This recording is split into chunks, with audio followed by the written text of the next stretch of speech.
Busy na kaayo ang mga staff sa Treasurer's Office sa Mandaue City nga gipadad-an ug maoy mutipig sa mga election paraphernalia. Si Nico Sereno sa report.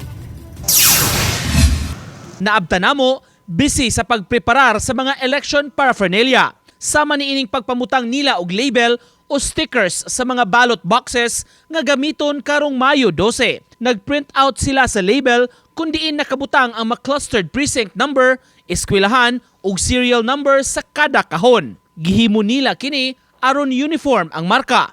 Inay sa una nga usahay ang gamiton permanent markers ang isuwat. Gikan kaniadto pa ang mga municipal ug city treasurers na ang padad-an sa mga election paraphernalia ug mutabang sila sa distribution ini. Sa habig sa Mandaue CTO, nakahimo na og initial segregation sa mga materyales ang ilang mga staff. Kini aron mas mapadali sa schedule sa distribution. Naka-envelope na tanan per cluster na siya. Nya gisaglit sa per barangay, then per team sama. Naman 7 teams nga in charge sa tanang clustered precincts.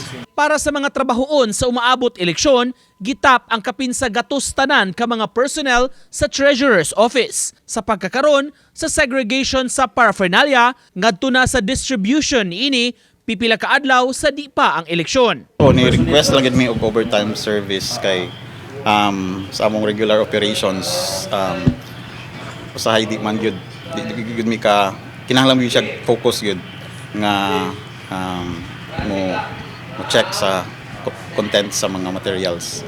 So mo to after office hours para inag-receive wa distribute wa nay problema. Nagpaabot pa hinuon ang CTO sa uban pang dawatunon nga shipment. Lakip na ang mga accountable forms o ang balota mismo nga wala pa nadawat. Uban ni Godfrey Relien, Nico Sereno, Balitang Bisdak.